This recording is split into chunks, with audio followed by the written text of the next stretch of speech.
matapos humagupit ang isa na namang mapanirang bagyo sa ating bansa, ang Typhoon Lando. Ayon po sa mga ulat ng higit sa 900,000 tao mula sa 7 rehiyon sa Luzon ang naapektuhan at napinsala ng bagyong Lando.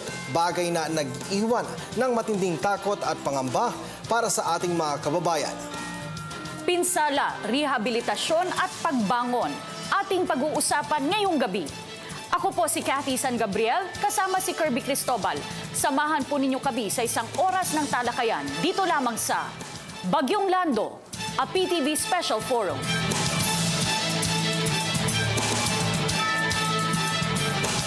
Muli na namang sinubok ang katatagan ng mga Pilipino sa pagpasok ng panibagong bagyo. Unang tinamaan ng bagyong Lando ang Kasiguran Aurora noong linggo. At sa loob ng ilang araw ng pananatili nito sa bansa ay marami ang napinsala lalo na sa Hilagang Luzon. Sa pinakahuling tala, kulang sa 200 milyong piso ang pinsala nito sa agrikultura, 1, 2 at Cordillera. Samantala mahigit sa 1,000 at 600 kabahayan naman ang nasira sa ng bagyo at may mga naiulat din na nasawi sa naturang kalamidad. Sa muling pagsubok sa atin ng kalikasan, masasabi ba natin na naging sapat ang paghahanda ng mga Pilipino? At ano-ano nga ba ang mga programang nakalaan para sa mga biktima ng kalamidad? Muli, sama-sama nating himayin at talakayin ang isyong ito dito lamang sa Bagyong Lando, a PTV Special Forum.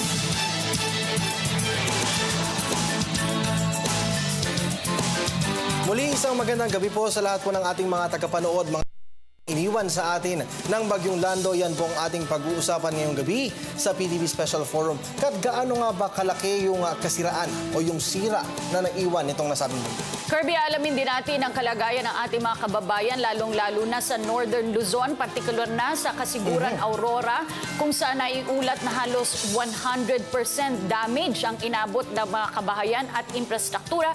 Gayon din yung ating mga kababayan sa gitnang Luzon na nitong weekend lamang ay talagang nakaranas ng matinding pagbaha. Dagdag pa dyan, ano nga ba yung mga tulong na naibigay na ng national at local government at gaano ba kabilis yung pagresponde ng mga rescuers natin para matulungan yung ating mga kababayan? At gaya ng kahit anong unos, pag-uusapan din natin yung muling pagbangon. Tama. Ano nga ba ang dapat gawin ng lokal na pamahalaan at maging ng ating mga kababayan matapos ang isang mapanira at mapaminsalang bagyo? With that, siguro ipakilala natin ang ating mga bisita ngayong gabi. Unahin ko na, itong si Governor Cora Alma de Leon. Siya po ang Secretary at Governor po ng Philippine Red Cross. Good evening po, ma'am. Kasama rin po natin sa ating studio ang tagapagsalita ng NDRRMC, si Ms. Mina Marasigan. Magandang gabi po sa inyong lahat at magandang gabi po sa ating lahat ng kababayan natin. At mula naman po sa DSWD or Department of Social Welfare and Development, ang kanilang salita, Assistant Secretary Javier Jimenez. At ang tagapagsalita naman ng Department of Science and Technology, ASEC Mon Liboro. At Kirby, magandang gabi po sa inyo lahat. Kirby, hinga na muna natin ng update tungkol naging mga figures nitong nakaraang bagyo, si Ms. Mina. Alright. Cathy, ito meron tayo sa latest na ating update mula sa ating ahensya. More than 900,000 na yung natala natin na population na apektuhan ng Bagyong Lando. These are in regions 1, 2, 3, Calabarzon in Region 5, in the National Capital Region, and also in the Cordillera Administrative Region. Para dun sa mga incidents na natala natin, meron tayo natala ng 762 na flooding incidents, kaya siguro nagtataka sila bakit 700. This is because community-based, no? Yung mga communities na nabaha, ito yung tinatala natin sa ating reports. Meron din tayong incidents on drowning, landslides, collapsed wall, electrocution, and ito rin yung naitala natin yung dahil sa lakas ng hangin, meron tayo natala na 5 incidents na meron malalaking punong kahoy na nabuwal. Because of this, meron tayo sa latest, sa casualties, we have 26 deaths and 18 injured.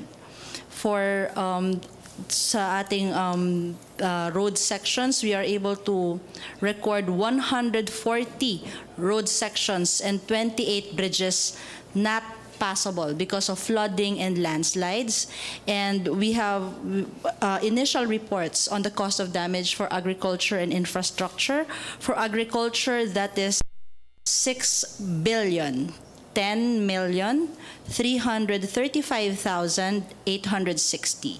For infrastructure, 558,994,000. So ongoing pa rin naman yung ating assessment sa ating mga areas na natamaan ng bagyo.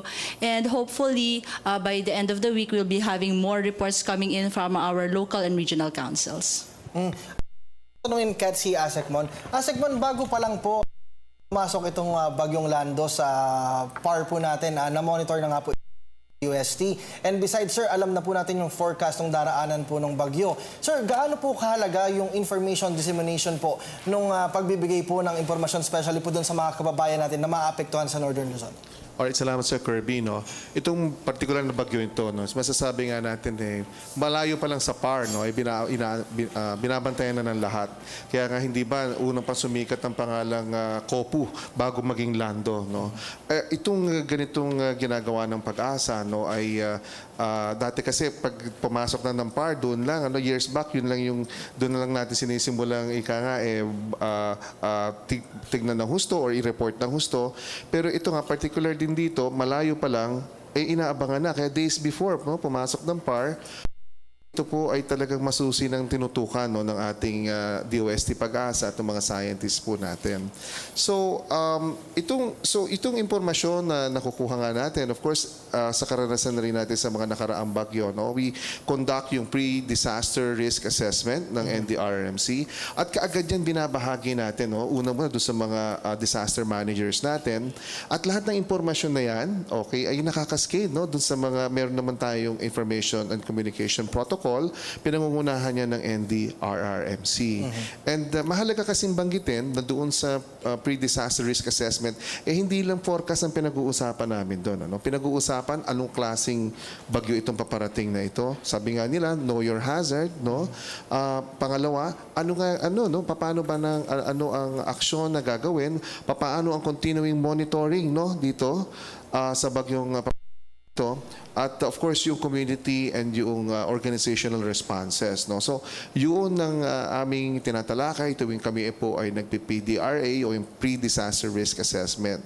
Sa bahaging ito, days before, kung di ako nagkakamali, Miyerkules pa lamang or Martes pa lamang noong nakaraang linggo, ay nagtawag na kagad ang NDRRMC. Of course, yan din ay sa pamagitan din ng impormasyon na ibinigay ng DOST Pag-asa ng maagang mga pulong, no, para dito sa bagyo. No?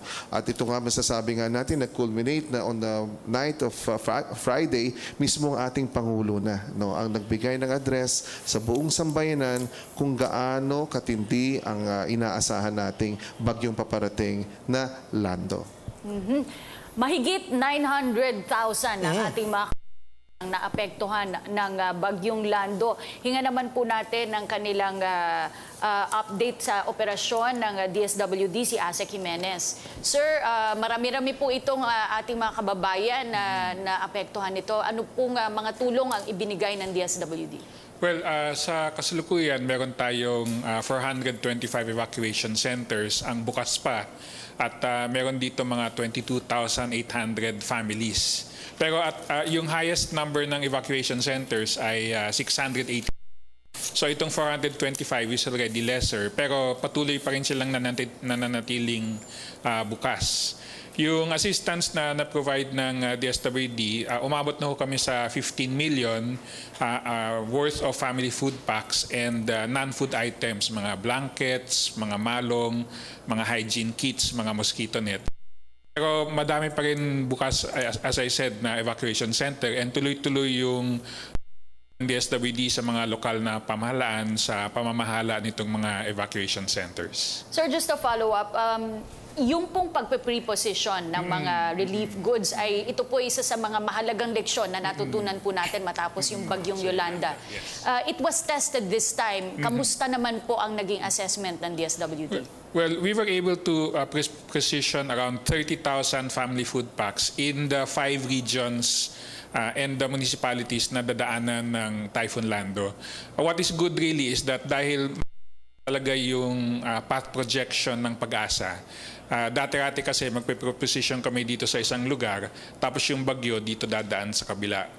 Pero ngayon, dahil the Pag-asa was able to predict the path really very well, nakapag-proposition kami about 2,000 to 3,000 family food packs in each city.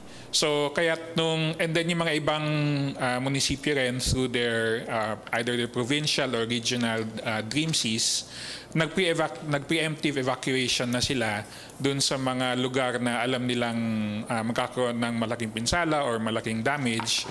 So there were about 5,000 families na nag-evacuate even before yung Typhoon Lando. So yun din yung isang mga lessons na natutunan na ating mga kababayan dahil sa Typhoon Yolanda, na kapag nagtawag na talaga ng pre-evacuation ang kanilang mga barangay or municipal officials, marami sa mga kababayan natin ang sumusunod. Merong mga konting pasaway pa rin, pero mas madami ngayon ang sumusunod sa ating pamahalaan.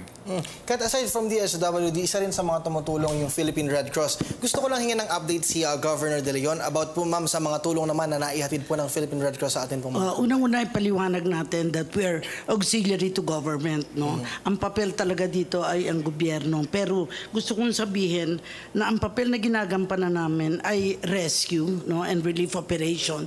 At dito meron na tayong nagawang mga pagbibigay din ng food items in areas that have been difficult to reach like Quirino.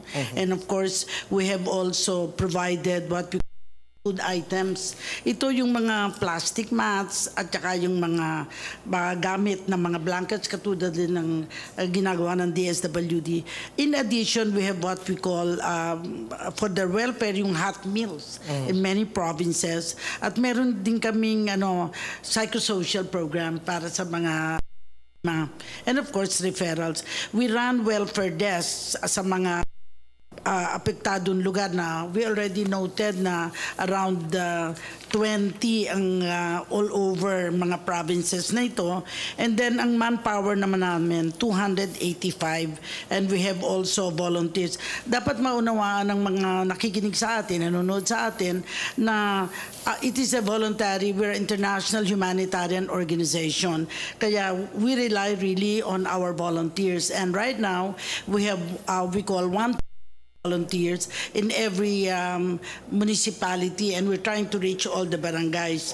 And in addition, gusto ko ding dagdag na we have what we call modernize our equipment. Kaya meron po tayong amphibian, may rescue boats, may multi-role na mga trucks, at saka may Humvee. Kaya we're proud that in the Red Cross, under the leadership, of course, of Chairman D. Gordon, we try to really modernize our equipment so that we can reach the far-flung areas. Thank you.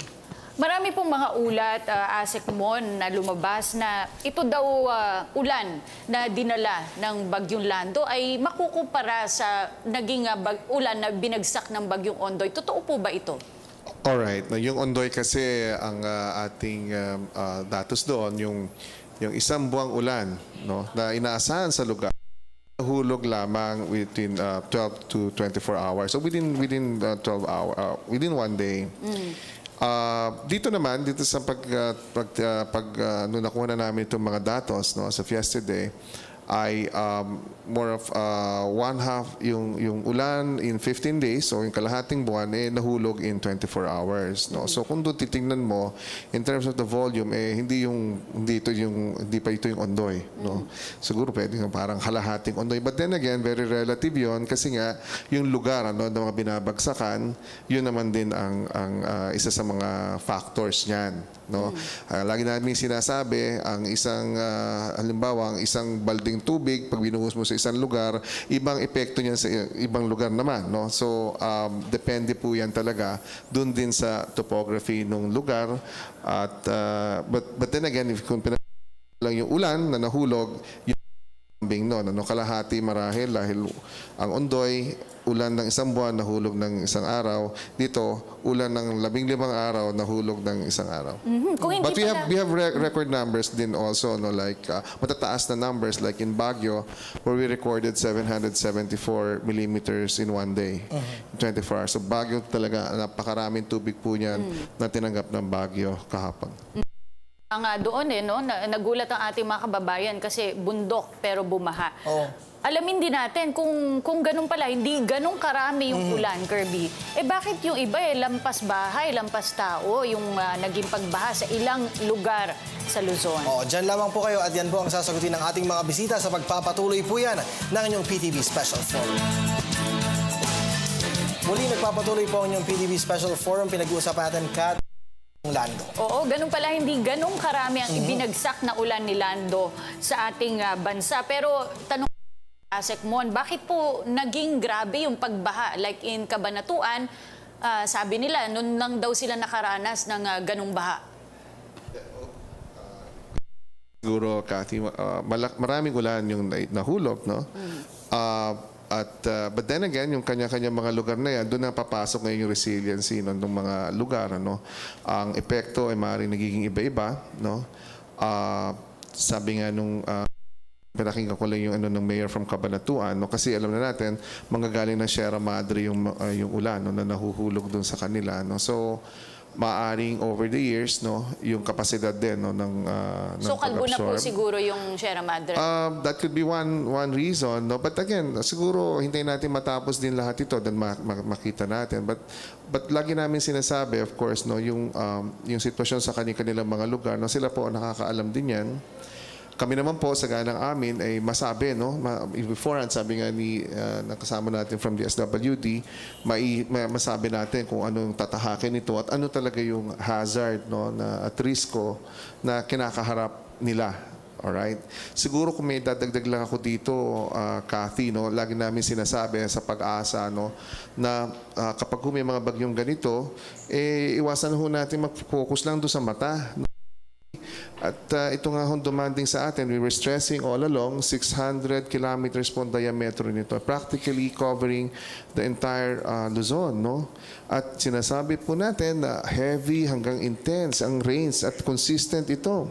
At sa bagal po nito talaga, ihuhulog niya ho yan dito sa mga lugar na ating nabanggit. No? So, with that, no, we were hoping, at yun nga po, na nakapaghanda po naman ang marami sa atin, no, base po doon sa ganung klaseng information. Ako gusto ko tanongin si Asek Jimenez. Sir, yung previous mong bagyong bagyong medyo matagal po yung nangyaring pagbangon kasi nga po medyo malaki po yung pinsala. Sir, matindi rin po yung naging epekto ng bagyong Lando sa kasiguran. Sir, sa tinatayaan niyo po, gaano po katagal yung rehabilitasyon bago po ulit makabalik yung normal na pamumuhay ng ating mga kababayan? At yung tulong po ba ng DSWD will continue po hanggang sa maging normal po ulit yung kanilang sitwasyon? Totoo yun, ano? Kasiguran yung isa sa mga lugar na talagang matindi yung tama ng Typhoon Lando. In fact, yung munisipyo na yun at yung katabi din niya, yung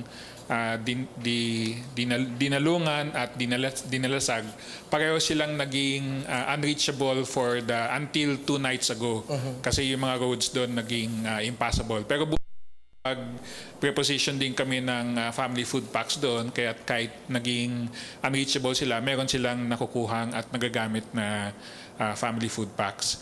Right now, wala pa ho tayo sa stage ng rehabilitation. Nasa relief operations pa rin tayo. At pagkatapos ng relief operations, ang susunod doon yung tawag natin early recovery, kung saan ang DSWD nagkakaroon kami ng mga cash for work or shelter assistance na ginagawa for that particular stage. And then under the ambit ng NDRIMC, nagkakaroon naman ng PDRA, Post-Disaster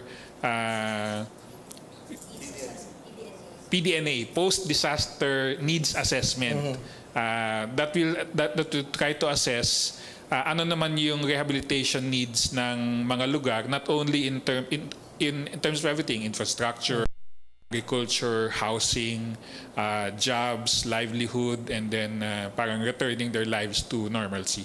Pero as in the same as Typhoon Yolanda, of course, DSWD with the rest of the national government agencies and mga NGOs and CSOs remain committed to assisting these communities until they can return back to normal. Okay. Governor De Leon, marami na po tayong nadaanan na bagyo, katuwang po lagi ng pamahalaan ang iba't ibang mga organisasyon, kasama po ang Red Cross. Would you say na sa mga ganitong pagkakataon ay malaki na po ang ibinuti ng paghahanda ng ating mga kababayan at ng pamahalaan? Without a doubt, masasabi ko yan, ano? Pero minsan, hindi naman natin na-anticipate kung anong klase ang darating na disaster. In fact, di ba, nagpe-prepare nga tayo sa the big one para bang lahat tayo sa the big one dahil we're expecting a huge earthquake. Pero at the moment, nakita ko, there are problems really environmental in character. Number one, bakit hindi kagad humupa ang tubig?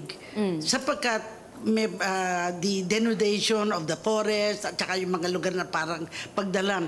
Because as a citizen of Parañaque, nakita ko ang kaibahan kapag yung mga tributaries ay nililinis. In fact, I live beside the river, sa Parañaque River, hindi kami naundoy, hindi kami because Dinrechan River may preparation. So, hindi lang natin titingnan bakit nagkaroon ng sakunang ganito. Tingnan natin ano ang dahilan. Kasi sometimes we're so busy with the effects, we forget what was the cause. So ako naniniwala na panahon na para tingnan natin ang kabuuan. And tama-tama yung pagkilos dito na forum na ito ay napakahalaga. Talaga, ano ba papel ng bawat isa para makatulong at mabuo natin to. Tama yung sabi mo kaiba itong disaster nito kasi parang iba-ibang lugar na a little bit of every area, and yet there are areas na you cannot reach as in the case of Aurora. So even gusto mong makatulong, hindi mo mararating kaagad because unang-una, because of the rain, hindi ka pwedeng mag-fly, hindi ka pwedeng mag-helicopter, etc. May mga conditions that make it different. I personally felt the same when I was chair of Mount Pinatubo Commission, when I was Secretary of Social Welfare. Gusto mong bigyan ng bahay yung mga IPs, pero hindi naman lang gusto tumira sa ganung bahay. That's another story, no? Pero naniniwala ako na panahon na para pag-aralan talaga, seryosohin natin ang pag-aaral. Ano bang klase talaga ang dapat natin gawin before, happening, and then after. So you think we need to invest more on disaster preparedness and mitigation? Yes, definitely. Kasi nung araw, as early as the 70s, the DSWD, when I was a regional director, we were already doing barangay disaster preparedness workshops long before. Pero the continuity na kailangan natin madaling gawin, tapos nakakalimutan na. Dapat seryosohin natin. And I think with the NDRRMC, malaking parte na rin ang kanilang ginagawa dahil kabuuan ng bayan ay tinitingnan nila kung anong pwedeng gawin. Miss Mina, 7 regions po sa Luzon yung naapektuhan ng Bagyong Lando. Ma'am, kamusta po yung deployment po natin ng mga rescuers po natin para agad po natin matulungan yung ating mga kababayan, especially po yung mga na-stranded po dun sa kanilang mga tahanan? Maganda na nabanggit din ni Asik Liboro kanina, di ba? Meron tayong pre-disaster risk assessment. When we do this in the NDRM Operations Center, nagkakasa na rin kasi tayo nung response cluster natin na for pag kami posible, nag-escalate yung sitwasyon, nagpe-preposition na rin tayo, pati ng mga local responders. So agaran pa rin, hindi pa nagla-landfall itong bagyo, wala pang halos minsan, hindi pa natin nararamdaman na epekto. Pero yung mga response teams, on standby na sila locally. Nationally naman, we put them on standby as well. Ito, may possible deployment na dito, meron tayong response cluster, check-in na kayo dito sa amin, kailangan mag-register na kayo dahil may possible deployment na. Nung tumama na ang bagyo sa ating bansa, yung ating national teams, naka-on standby ready for deployment, dineploy natin agad-agad yan. Nag-deploy agad tayo sa Aurora, nag-deploy tayo agad sa probinsya ng Nueva Ecija. Ang ginawa nila noon, nung nagpunta sila doon sa area, it was very for our responders, napakataas ng tubig, napakalakas ng agos. At kailangan rin naman nilang isaalang-alang kanilang kaligtasan. So baka kasi minsan yung ating mga kababayan naiisip nila, ang tagal-tagal namin, ilang oras kami dito sa taas ng aming bubungan, no, kanina pa kami nag-iintay, wala kaming natatanaw na responders, sila po ay naroon naman po sa area. In fact, yung pong mga responders natin na nagpunta sa Cabanatuan, no, hinahanap nila pa yun, naghanap talaga sila pa ng daan, no, na iba pang paraan para makapasok. Umikot pa sila sa may bandang Gimba para lang mapasok ang Cabanatuan dahil talaga nahirapan po sila no, na mag-enter. No. It was very challenging but they were there. No. Kaya mahalaga nga po talaga ang makiisa sila no, when we have warning from the government, when we have a call for preemptive evacuation, it is important that they support and that they follow. Kasi importante po na huwag nating hintayin na mataas na ang tubig tayo magtatawag sa kanila at mag-request ng rescue. Mamina, nung pong Biyernes ay lumabas ang Pangulo sa live television, nagbigay siya ng national address at pinaghahanda po niya ang ating mga kababayan. Pag ganun po, ano po ang ginagawa ng NDRRMC? Is it down to the community level na maghanda kayo, or sino po yung koordinasyon ng ating mga ahensya? Alright, dito kasi sa simula, no, kung baka ang NDRMC nagsasabi, nagpi-PDRA kami dito sa level namin. It is actually being done also at the regional level. No, nagpi-PDRA din sila. Nire-replicate ng ating mga regional councils ano man ang ginagawa natin sa National Council. At hindi lamang yun, hindi tayo titigil doon. Bababa pa tayo, pati ang local councils natin. Ito kasi yung pagtingin natin sa proseso na this is not the work of one. No? Ang disaster risk reduction and management, this is a very big task at we need everybody to support. So what we do, binababa natin ng impormasyon. Maraming paraan. Minsan tinatanong nga nila, paano po, baka po hindi po walang internet, baka nag-email lang po kayo ng warning. Wala pong internet, baka po nag-text lang kayo ng warning. In NDRRMC, we believe in redundancy of communication. Hindi tayo magre-rely sa isa lang na pamamaraan. No, tayo ay mag-i-email, tayo ay magfa-fax, tayo ay magra-radyo, na tayo ay tumatawag.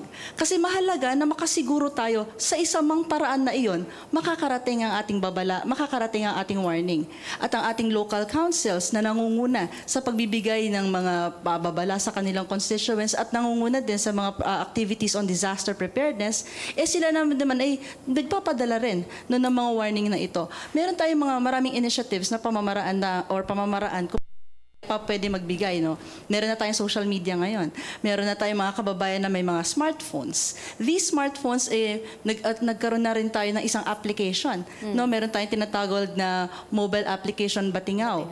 No, ito rin, nag-aano na tayo dyan, na nagre-rely na rin tayo, hindi lamang para magbigay tayo, pero para makakuha rin tayo ng impormasyon mula sa ating mga kababayan. Mahalaga din dito kasi na tayo, lahat na rin yan, pati Twitter, pati Facebook, ito ay mga pamamaraan na ginagamit na rin natin para mas maraming tao ang maaabot ng ating mga mensahe. ASEC mo, ay may narinig yata sa ASEC? Kailangan talaga yung whole of society, no? Well, whole of with the NDRRMC, kasama rin natin ang Red Cross, kasama yung mga NGOs, no? Yung pagsalubong dito, buong lipunan, whole of society. But whole of government, lalong-lalo na, yun ang inaasahan din sa amin. No? So, susugan ko lang yung sinasabi ni Mina, no? From yung mga PDRA na ginagawa namin, doon naman nag-activate on the local level yung Oplan Listo, no? Na ito'y sinimulan ni nung kanyang termino, nung kanyang but ito po ay tumagos hanggang again dun sa pinakamababang unit natin ng local government units. Ano po yung Oplan Listo? Dito nakalista na checklist, no, kung anong gagawin nila. Ito ang sinabi po nating hazard na parating, ano ang mga minimum na kailangan magawa, no? At chine-check na lamang doon kung ito ba ay nagawa, no? At so bago pa man dumating ang isang hazard o isang halimbawa bagyo, alam na namin sino ba naka-accomplish na nito mga bagay na ito, no? Sinisiguro yan ng DILG. Alam mo patunay siguro diyan, Kathy Kirby. Inoobserbahan ko lang, ano, unang-unang mga footages na dumarating, no, kuha nung kasagsagan ng bagyo, laging laging mayroong pulis, laging may rescue team, may rubber boat. Hindi nyo ba napansin yun? Nandun na kagad sila. So that means yung pre-positioning was done based again on reliable, accurate, and up-to-date information that was provided. They were positioned effectively. Diba? Hindi na yung merong kumakaway-kaway doon na parang walang tumutulong. Lahat ng images na nakita ko so far, laging gobyerno. And that's really a good sign. Kasi nakita natin na paghandaan itong mga pagdating na ito. Asang may question lamang po ako. Malaki po ba talagang epekto ng climate change dun po sa pagbabago po nung lakas at saka po yung epekto po ng bagyo, especially kapag tumama po siya sa lupa? Mabuting tinanong mo yan o nasabi mo yan, Kirby. No? Kasi nga lahat El Nino ang pinag-uusapan no, bago po dumating ito. Pero wag niyo pong kalimutan habang naghahanda rin tayo sa El Nino, lagi na po namin sinasabi na tuwing may El Nino event, no, ito rin po ay kinatagpuan ng pinakamalalakas na mga bagyo at mga pag-ulan, no? Ondoy in 2009, no? Maraming mga bagyo na nangyari, no? At mga disastrous rain events, no? Na nangyari sa panahon ng El Nino. Dahil sinasabi nga po natin, bagamat hindi naman na po rainy season, hindi na po-postpone ng bagyo. Maaring kumonti sila. Pero ang obserbasyon natin, tuwing merong El Nino, ang mga bagyong ito ay mas malakas. Di lamang yun, mas makulit kasi hindi siya behave, no? Yun yung mga naobserbahan natin. We've been warning everybody na yan po ang ilang mga epekto po ng El Nino. Kaya po talagang bantay na bantay po natin itong dumating na bagyo na ito pagka tayo po nga ay nasa panahon ng El Nino. At alam po natin ang karakteristik ng bagyo tuwing may El Nino, yan po ay, well, tulad na nga ng pinakita nitong si Lando. Asa Jimenez, 425 evacuation centers pa rin ang nakabukas at merong mga evacuees sa ngayon. Base po sa experience natin, pag medyo ilang araw na po yung ating mga kababayan doon, ay ito naman, nagkakaroon na naman ng outbreak ng mga diseases. Are we prepared for this? Well, namin sa NDRIMC ang Department of Health at sila rin yung tumutulong dun sa pagde-deploy naman ng either mga community-based doctors and nurses and staff para tumulong dun sa pag-manage ng mga hygiene needs sa evacuation centers. For DSWD, we have about mga 80 million standby funds that are available dun sa aming mga regional field offices. And yung ating quick response fund or disaster funds is still intact, mga 1.2 billion. Kasi nga, there were less disasters this year. Pero yun nga, there were less, pero they're more severe. So, hindi katulad ng Yolanda na halos we spent our disaster funds like twice over. Pinag-uusapan po lagi yung physical health ng ating mga kababayan na biktima ng mga disaster. Nabanggit nyo, nagpo-provide din po ng counseling ang DSWD. How important is paying attention to mental health, lalong-lalo na po yung ating mga kababayan na biktima ng kalamidad? The mental health ay that's very important, lalo na sa mga bata at sa mga kababaihan, lalo na yung mga nanay na nag-aalaga ng mga sanggol or kaya yung mga matatanda nating mga nakatira doon sa or nandun sa evacuation center. So ang DSWD, meron na kaming mga protocol din in the establishment of yung tinatawag namin na child and women friendly spaces. Kasi nga doon sa evacuation center, halo-halo na yan. Nandiyan yung lalaki, babae, bata, matanda. So minsan kailangan talaga nila ng sarili ng lugar sa mga bata para makapaglaro sila kahit paano at hindi sila they're safe. The guidance ng mga parents, hindi sila namamolestya if ever meron doon mga people who take advantage of the situation. Tapos yung mga nanay din o kakababaihan, syempre lahat yun, siksikan sila doon. They don't have their privacy. So talagang meron na kaming protocol na kailangan mag-set aside sila ng isang lugar para kung kailangan nila magbihis o kung kailangan nilang mag-alaga ng mga sanggol, meron silang konting privacy. Oh, may katanungan lang ako kay Governor De Leon. Ma'am, gusto ko lang pong malaman kasi usual po kapag may mga ganitong bagyo, isa po sa mga dahilan na nawawala po ay yung linya po ng komunikasyon. Kapag meron na po kayong mga dineploy po na tao sa isang lugar, for example, nawala po yung communication, ma'am, ano pong paraan yung ginagawa po ng Philippine Red Cross para po maabot natin kung ano po yung mga primary needs po ng ating mga kababayan, especially in Kasiguran? That's a very, very good question dahil kaya nga kailangan natin may mga ground para yun ang magre-report. In fact, we provided cell phones and we have also yung satellite communication kasi we must be up to date when it comes to communications. Palagi kong sinasabi, we're so busy counting dead bodies. Maybe we should be busy counting how many have been saved. At dito, natatandaan ko, in the Ormoc tragedy, over 1,000 children died dahil pinalabas sila sa eskwela dahil bumagsak ang tubig, lahat sila ay nalunod. I was there. I was undersecretary then. Pero ang sinasabi ko nga, in this particular case, kahit na ang magnitude ay malaki, konti lang naman ang naapektuhan in terms of death, in terms of casualties. Because precisely siguro dahil matagal ang space ng bago, hindi biglaan na caught na surprise yung mga tao. Ako naniniwala talaga may movement at the ground para alam kaagad may ulat na sabi mo na paano hindi mararating, kaya hindi mararating, walang tao sa ibaba and therefore nag-iintay pa. Samantalang kung may mga tao na dun sa ibaba na mag-uulat, then I do not see how they will not have the information. And in fact, media has been very, very ensuring na nandun sila sa area and ensuring na the information is to the people.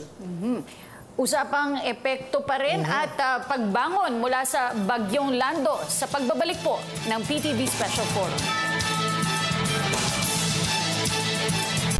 PTV Special Forum, Catherine, yung epekto, tapos yung pagbangon, at ano pa yung mga ginagawa ng pamahalaan? Sa ngayon, Kirby, nakararanas tayo ng El Nino sa ating bansa at alam po natin ilang beses na sinabi magtipid ng tubig, mababa na ang level ng tubig sa ating mga dam. Asek Liboro, ito ba ay nakatulong kahit papano sa ating mga dam na nangangailangan talaga ng tubig? Well, Cathy, so far, sa huling datos sa Angat, na kung saan pinagkukunan natin ng consumer water para sa Metro Manila, ay lumampas ng 200 meter level. So, 201. From previously, bago dumating yung bagyo, nasa 194 siya. So, napakataas na nung itinaas din po niya. Pero ang magic number sa Angat is 210, bago matapos ang taon.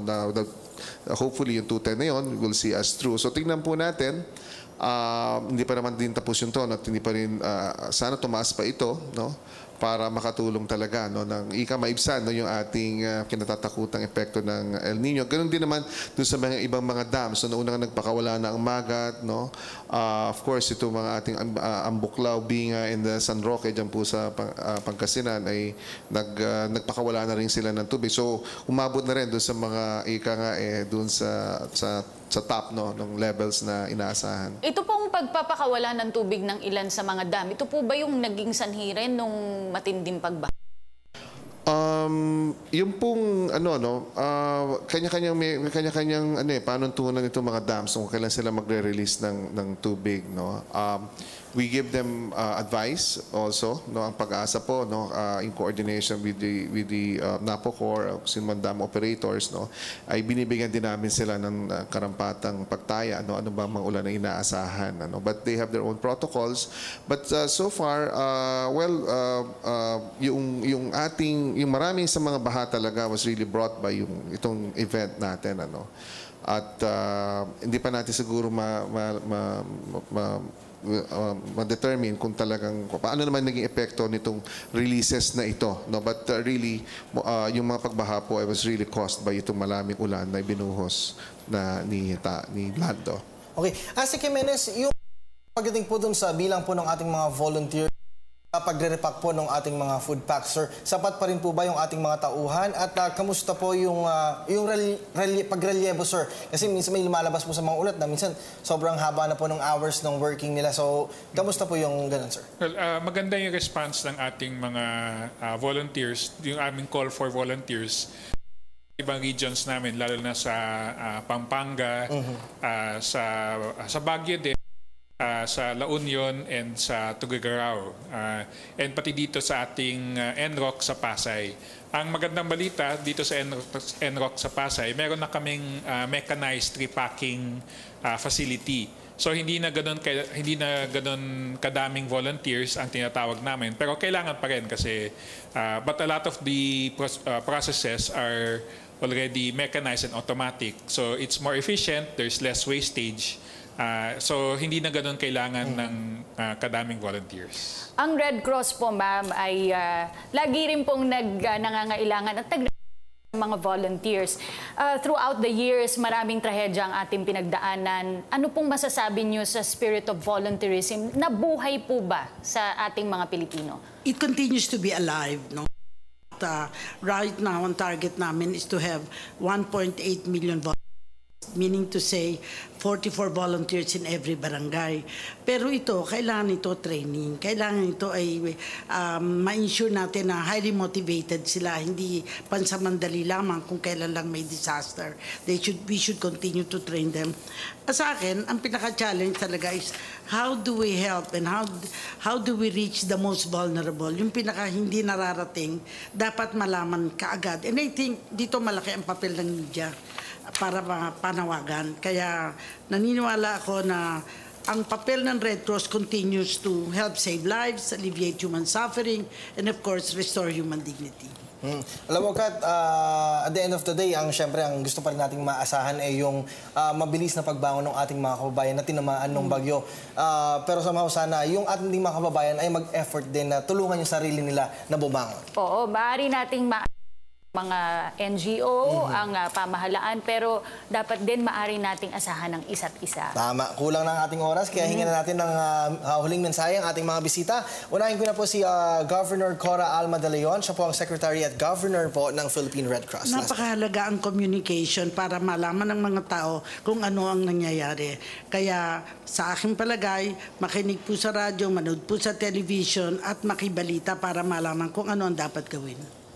Okay, huling mensahe po mula kay Ms. Mina Marasigan, ang tagapagsalita ng National Disaster Risk Reduction and Management Council. Napakarami na pong programa ang kinasal ng ating pamahalaan para mapanatili ang ating kaligtasan. Susi po dito ang pakikiisa at suporta ng bawat isa, no, para tayo'y manatiling ligtas kahit may pagbabanta pa po ng bagyo o kung anumang dilubyo. At para sa impormasyon na po ang gusto ko pong ipaalala, meron po mga kumakalat na balita, sinasabi po na mula sa NDRRMC. Pag ito po ay galing po sa mga cellphone numbers po na hindi nyo kilala, hindi po ito official statement.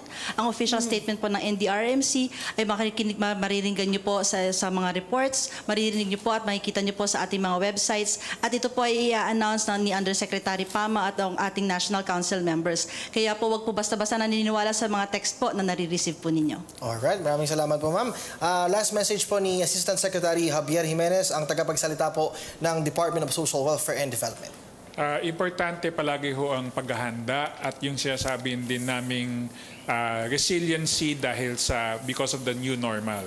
Kung kailangan hong lumikas at kayo ay nagdadalawang isip, ibig sabihin ho, lumikas na po. Sabi nga po natin, it is better to be safe than to be sorry. Ang tagapagsalita po ng Department of Science and Technology, Asec Monliboro. Una, nais kong pasalamat kababayan po natin na nakinig po sa amin, nakinig po sa Pampangulo, at sa kanyang pag-abiso sa ating mga kababayan na maghanda. Sabi nga ni Ma'am Cora Alma de Leon, hindi lang naman dapat bilangin po ang mga casualties, pero yung mga nailigtas po dala ng ating paghahanda. Hindi pa po tapos ang banta ng Typhoon Lando, bagamat ito po'y papalayo na at isa pong mababang uri na lamang po ng bagyo, ito po ay nagdadala pa rin po ng mga pag-ulan at patuloy pong minomonitor po yan ng inyong DOST Pag-asa at mga scientists na since day 1 po ay binabantayan po itong bagyong ito. Manatili pong nakatutok sa patuloy na pag-abiso po mula po sa inyong mga warning agency tulad ng DOST Pag-asa. Yun lamang po.